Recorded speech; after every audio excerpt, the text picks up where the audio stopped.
దేవునికి స్తోత్రం. దేవుని ప్రజలందరికీ నా వందనాలు. ఎఫెసీయులకు రాసిన పత్రిక 5వ అధ్యాయం 9వ వచనం చదువుకుందాం.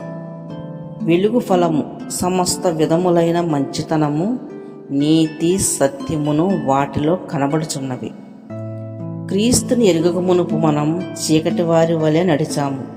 ఈ లోక సంబంధమైన చీకటిలో సంతోషిస్తూ, ఆనందిస్తూ, వ్యర్థమైన జీవితం జీవిస్తూ, దేవునికి వ్యతిరేకమైన కార్యాలు చేస్తూ ఆనందించాము. ఇప్పుడైతే క్రీస్తుని ఎరిగిన వారము, వెలుగు సంబంధులం కాబట్టి నీతి, సత్యము మనలో నివసించాలి.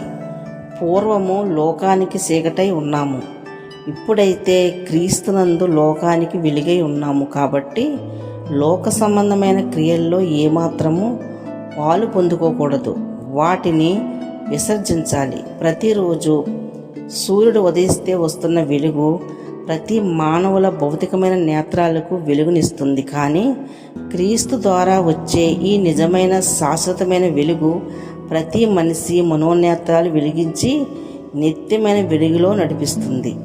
అదే నిజమైన వెలుగు.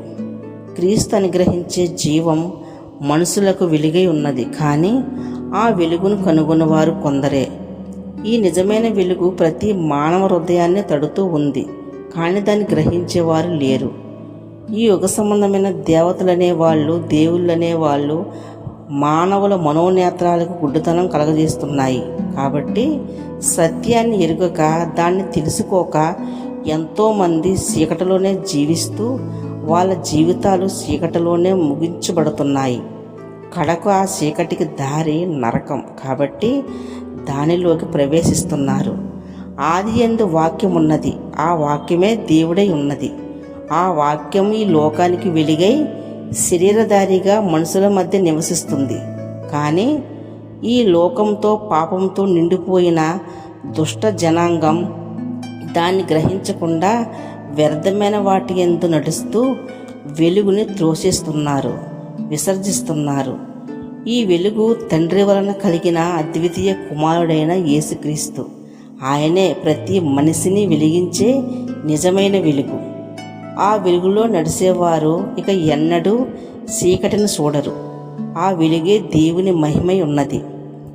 దేవుని ఎదుట నీతి, సత్యమును ధరించుకొని వెలుగు సంబంధుల వలె నడుచుకోవాలి. ఎందుకంటే దినములు చెడ్డవి కనుక సమయాన్ని పోనివ్వక, అజ్ఞానిగా జీవించక, నిద్రపోతున్న నీవు మేలుకొని జ్ఞానంతో దీపం ఉండగానే నీ ఇల్లు చక్కబెట్టుకొని నీ ప్రాణం నీలో ఉండగానే ప్రభు చెంతకు చేరు.